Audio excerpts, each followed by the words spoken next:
이 새벽 우리에게 주신 하나님 말씀은 데살로니가전서 2장 1절에서 16절까지의 말씀입니다. 데살로니가전서 2장 1절에서 16절입니다. 우리 하나님의 말씀을 다 함께 받들어 읽겠습니다. 형제들아, 우리가 너희 가운데 들어간 것이 헛되지 않은 줄을 너희가 친히 아나니, 너희가 아는 바와 같이 우리가 먼저 빌립보에서 고난과 능욕을 당하였으나 우리 하나님을 힘입어 많은 싸움 중에 하나님의 복음을 너희에게 전하였노라. 우리의 권면은 간사함이나 부정에서 난 것이 아니요 속임수로 하는 것도 아니라 오직 하나님께 옳게 여기심을 받고 복음을 위탁받았으니 우리가 이와 같이 말함은 사람이 기쁘게 하려 함이요 오직 우리 마음을 감찰하시는 하나님을 기쁘시게 하려 함이라. 우리가 아무 때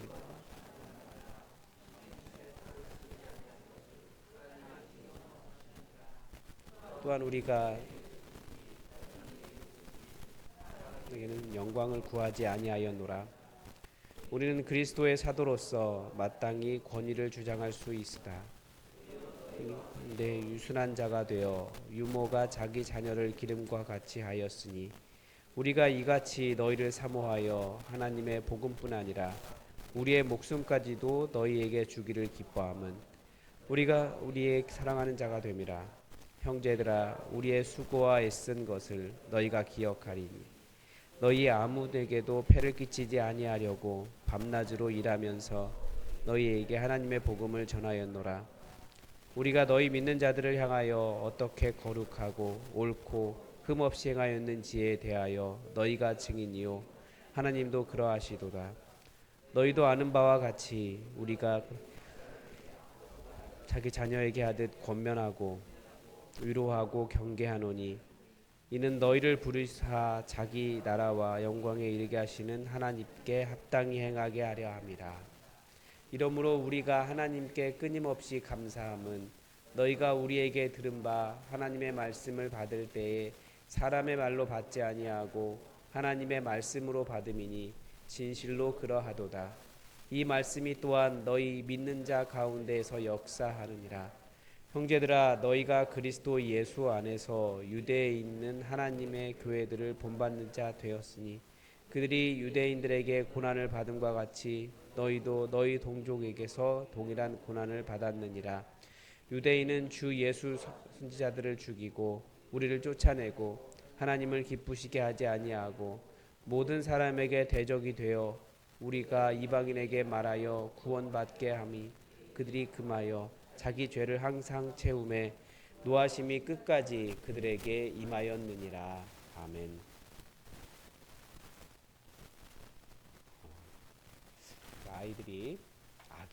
아기들이 해외 입양되기 전에 한두 달 정도 이렇게 위탁 가정에 맡겨진다고 합니다.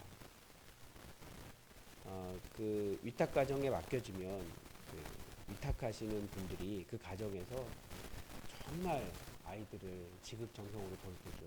왜냐하면 한두 달 주면 이 아이들이 이제 우리나라를 떠나게 되고 다른 부모에게 맡겨지기 때문에 정말 불쌍한 마음이 너무 커서 정말 열심히 돌보신다고 그러시더라고요.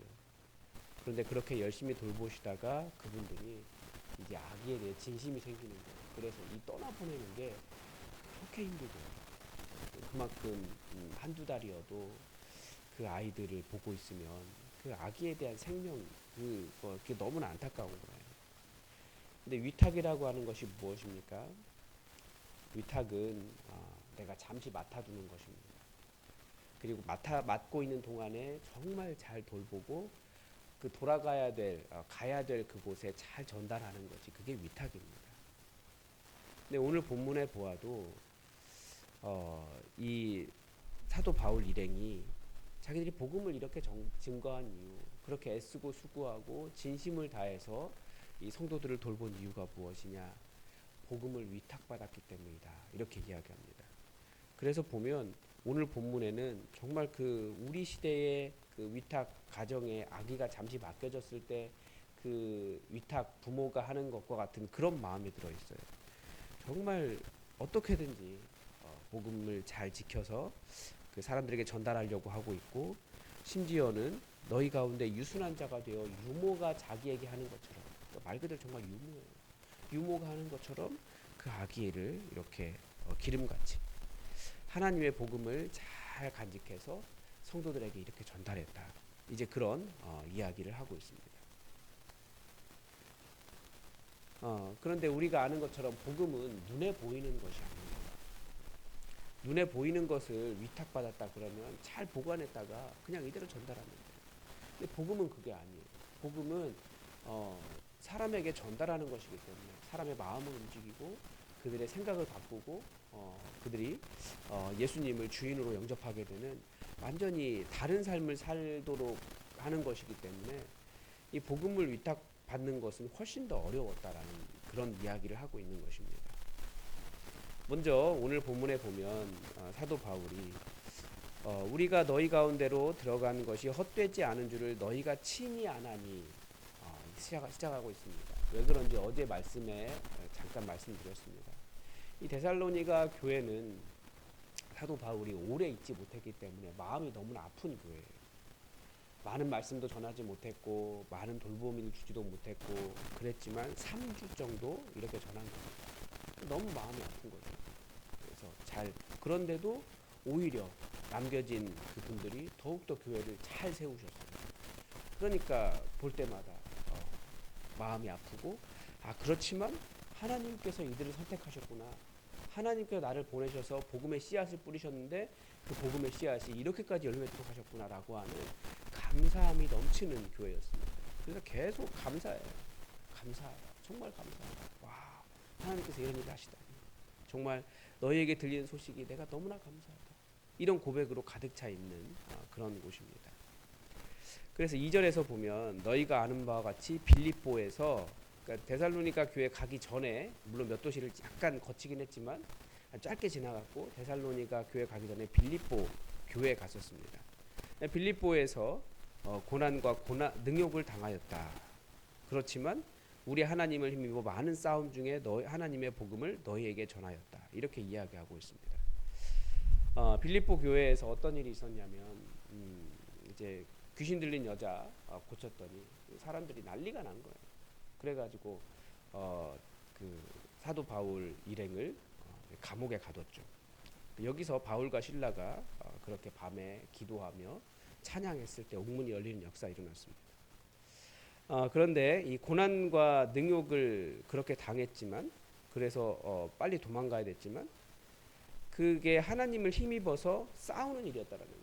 그러니까 싸운다고 하는 게 이 사역자의 일이 그건 거예요. 고난과 능욕을 당하지만 주님의 복음을 전하고 그런 가운데서 하나님을 힘입어서 일하는 것입니다. 근데 자기의 그 사역을 싸움이라고 이야기하고 있어요. 이 독특한 표현이죠. 우리 그 사역이 싸우는 것입니까?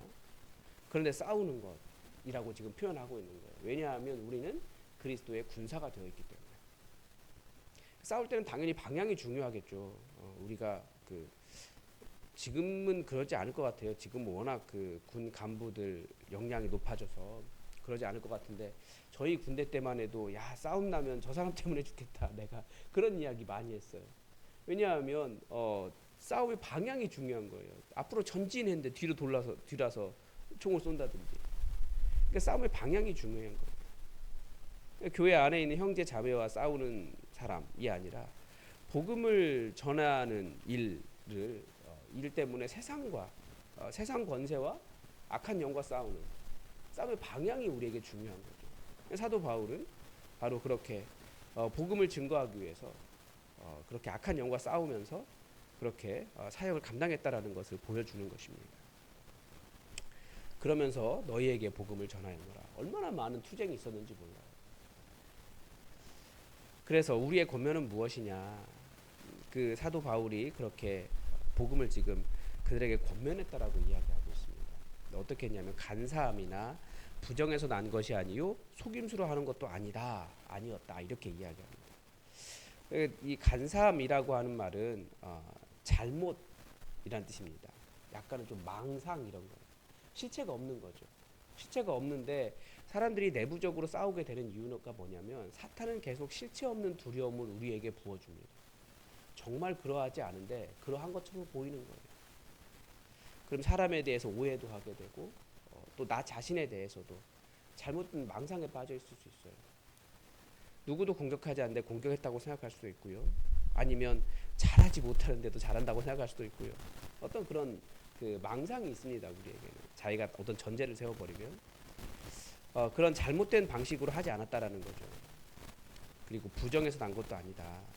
그리고 속임수로 하는 것도 아니라 속임수는 이렇게 미끼란 뜻입니다. 그러니까 복음을 전하기 위해서 이렇게 사람을 조종하려고 한 거예요. 우리가 여기서 복음을 전하는 일에 대해서 잘 이해해야 됩니다. 복음을 전하는 일은 절대 뭐라고 할까요? 사람을 조작하는 일이 아니에요. 계속해서 그 죄인이라고 인정하게 하는 일도 계속 죄인이라고 하고 거대 집회에서 막 뭐라고 하면 그런 죄인의 느낌이 들어요. 그래 죄인이라고 인정하는 게 아닌 거죠. 그런 사람에게 복음을 전하는 일은 매우 인격적인 일이고 또 설득의 과정이 있긴 하지만 그렇다고 해서 그 사람을 어떻게 뭐라고 할까요? 함정에 빠뜨려서 논리적으로 너 이거 틀렸지. 그러니까 너 이렇게 따라와. 이 복음이 맞는 거야. 이렇게 말하려는 것이 아니에요. 복음은 전달이기 때문에 소식이기 때문에 정확하게 전달할 뿐이에요. 나머지 반응은 어디서 일어나는 겁니까? 성령님께서 그들 안에서 일으키시는 거예요. 그래서 목사가 되었기 때문에 복음을 증거하는 그래서 복음을 증거하는 것도 아니고 복음은 우리 모두가 다 해야 되는 일이고 정확하게 잘 알아서 정확하게 잘 전달하는 일이 중요한 거예요. 그러니까 위탁이라는 게 그거잖아요. 전달하는 것입니다. 그 반응은 그 안에서 역사하는 일이에요. 그러니까 데살로니가 교회가 바로 그런 교회였습니다. 길게 전하지도 않았지만 이 말씀을 증거했는데 그 말씀이 정확하게 전달되었기 때문에 그 교인들이 그 말씀을 듣고 예수님을 주로 영접하고 그 안에서 사도 바울 일행이 없었음에도 선교사가 없었음에도 자기들끼리 복음을 증거하면서 교회가 성장한 거예요. 그러니까 그게 복음의 역사인 겁니다. 잘 돌아보면 사실은 우리는 내가 무엇을 전달해야 되는가, 내가 전해야 하는 복음이 무엇인가, 거기에 대한 혼란이 있기 때문에 사실 정확하게 전달하지 못하는 것입니다. 여러분 무엇을 전달하십니까? 잘 생각해 보세요. 우리가 무엇을 전달하려고 하는지. 그런데 그 복음이 정확하다면 그 사람에게는 인격적인 반응이 일어나요. 복음의 능력이 있거든요. 성령님께서 역사하셔서 그들을 택하셨기 때문에 그들에게 가서 닿도록 하는 일만 우리가 감당하면 돼요. 그러면 성령님께서 일하십니다. 그래서 본문에서는 계속해서 이 전도자의 진심을 보여주고 있습니다. 하나님의 마음을 알았어요. 지금 4절에 보면 오직 하나님께 옳게 여기심을 입어 복음을 위탁받았다라는 말씀을 합니다. 사도 바울이 여기서 자신이 하나님께 옳게 여기심을 입었다라고 하는 말이 그래 사도 바울 너는 너무 착하고 너무나 훌륭하고 너는 너무나 똑똑하고 너는 너무나 능력이 있으니까 그래 너같이 훌륭한 사람이 복음을 맡아야 돼. 이런 의미로 말하는 게 아니에요. 우리는 그런 사람이 복음을 증거한다고 생각합니다. 내가 삶에 문제도 없고 지식적으로 논리적으로 말도 잘하고 이런 능력이 있기 때문에 나 같은 사람이 복음 증거해야 돼. 이런 생각을 하는 것이지만 하나님께 옳다 여기심을 받은 사람들은 큰 죄인들이에요. 하나님께서 나 같은 죄인을 사랑하셨다라고 하는 의미로 지금 이 이야기하는 것입니다. 나 같은 죄인 사랑하셔서 그 아들을 내어주셨는데 이게 너무나 감사해서 그 이신칭이라고 하잖아요. 너무나 그게 감사해서 나 같은 자에게 복음을 위탁해 주셨다. 그 감사함을 아는 사람에게 복음을 위탁하시는 겁니다. 그래서 그 감사한 마음으로 하나님의 진심, 하나님의 기쁨을 알기 때문에 하나님의 마음을 알기 때문에 이 복음을 전하지 않고는 견딜 수 없는 거죠. 그래서 어떻게든지 하나님의 복음이 잘 전달될 수 있다면 어떤 일도 하고 있습니까? 아까 말한 것처럼 너희 중에 유순한 자가 되어서 유모가 자녀를 기름같이 했다. 이렇게 말할 정도입니다. 유모가 어떻게 합니까? 자기 아들이 아니에요. 그럼에도 불구하고 자기의 젖을 주고 자기 아들이 아니지만 그 아이를 최대한 잘 길러내는 거죠. 가장 훌륭한 아이로. 어떻게든지 그렇게 하는 거예요. 사도 바울도 마땅히 권위를 주장할 수 있었다라고 이야기합니다. 그런데 그걸 사용하지 않았다라는 거예요. 왜 포기했습니까? 복음이 전달될 수 있다면 무엇이든지 할 수 있기 때문에. 사람들의 마음에 말씀이 가서 닿을 수 있다면 무엇이든지 할 수 있는 거예요. 무엇이든지 할 수 있는 거예요. 그래서 우리는 나를 꺾고 나를 내려놓고 나의 높음도 내려놓고 나의 자존심도 내려놓고 사도 바울은 고난을 당하면서까지 자기의 모든 성품과 자기의 모든 논리와 자기의 모든 열정을 다해서 주님의 복음을 증거했습니다. 그래서 이 8절에 보면 정말 너희를 우리가 사랑하는 자가 되었다 너희를. 그러니까 유모 그 유탁 가정에서 아기를 돌보고 나면 그 사랑하는 마음이 넘쳐나는 것처럼 그 정도로 애썼다라는 거예요. 다 사랑했기 때문에 어떻게든지 너희가 믿는 자가 되기를 바랐기 때문에. 그래서 13절에 이러므로 그렇게 수고했는데 하나님께서 끊임없이 너희에게 이런 일을 해주셨다. 정말 너희를 택하셨다. 그 증거가 뭡니까? 사람의 말로 사도 바울의 일행의 말을 사람의 말로 받지 않고 하나님의 말씀으로 받았다. 이것이 사람의 변화였다라는 거예요. 하나님의 마음을 알았던 사도 바울 그리고 그 사도 바울의 마음을 알았던 성도들. 그래서 그 성도들이 하나님의 말씀으로 받아서 그렇게 너희 안에 역사하는 말씀이 되게 했다라는 거죠. 다시 감사하는 이유가 뭐냐면 이 말씀을 받는 자의 자세가 달라졌다라는 겁니다. 하나님의 말씀으로.